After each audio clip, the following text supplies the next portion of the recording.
I contacted Lars because I said, "What are you working on?"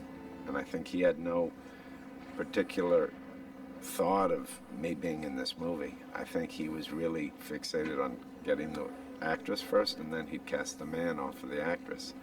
So I was lucky that I just happened to kind of say to my representative, I said, "Well, do you know what Lars von Trier is doing?" Then they put a call into him, and Lars called me back, and we talked a little bit, and he said, "Well, this is what I'm doing."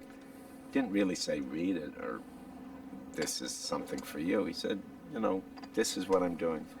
And I said, "It's great." And he said, "Well, would you like to do it?" So that was sort of a beautiful accident.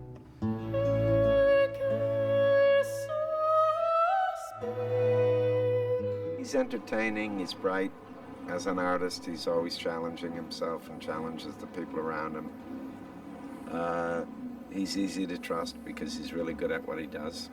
I know few people that give of themselves personally as much to their work as he does. And I had interesting things to do in the movie. I'm nature. All the things that you call nature.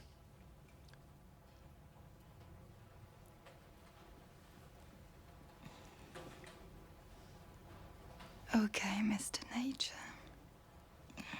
He guided everything, not just as it was one of those weird situations, not only as the director, but he was the director and the muse kind of at the same time, because who he is and how he was acting and how he was,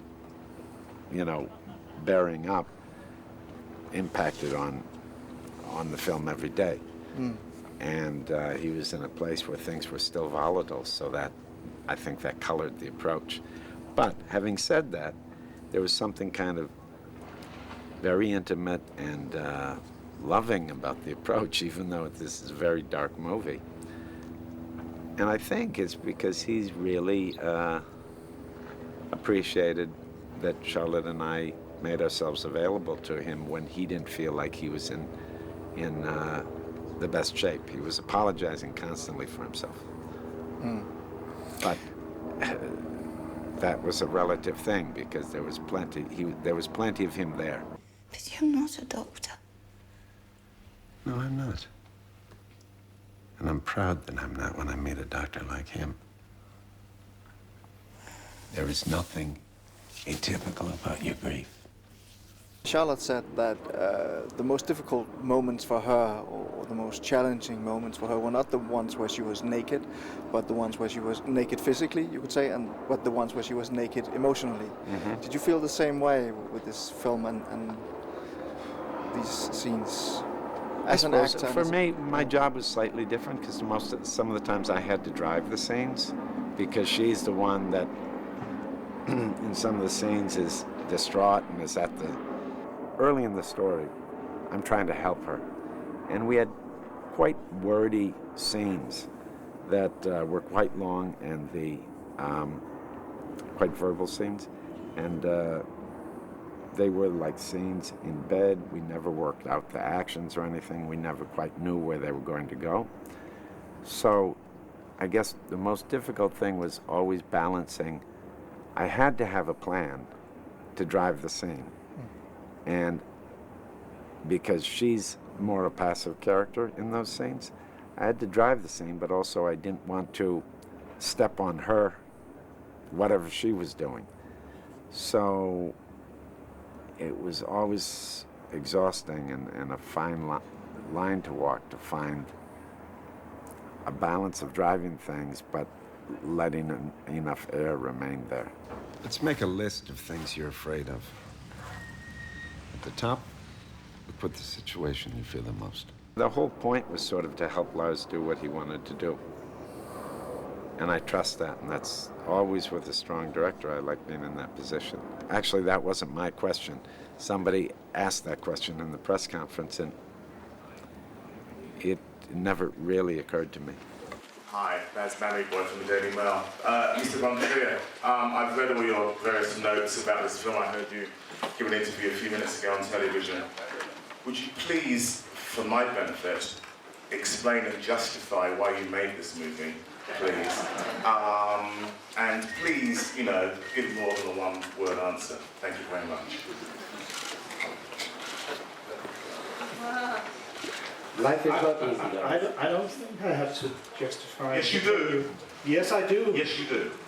I think it's a very strange question that I have to excuse myself. I don't feel that. You are all my guests. It's not the other way around. That's how I feel it. I like Lars's response very much, and I feel great affinity with it. And that was that there's nothing wrong. You know, we aren't putting a gun to this guy's head to go to see the movie. Lars made this movie. He made it for himself. Of course he wants people to like it, but where his point of attention and his attention and intention is an internal one, and I feel the same way. I mean, I'm not a Martian. I always make things for myself, trusting that other people might like the things I like or may be interested in things I like.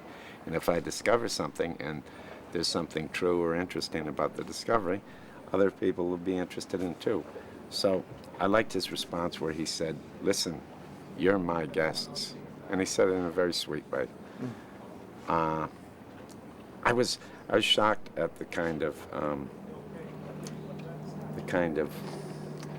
this idea of having to account for yourselves. You know, some of the greatest art in the world is sort of useless. You got to be able to not be able to account for it, I think. And it's just very conservative and deadening to also have to describe what things mean. And that's kind of implied as well in that demand to justify what you're doing. It is what it is. I always feel most comfortable with it. You know, we aren't pointing at something necessarily. It is what it is. It's a story. It's an interesting story. If it's evocative for you, if it gives you something, great. If it doesn't, what can I say? And this film wasn't for you. All films can't be for all people.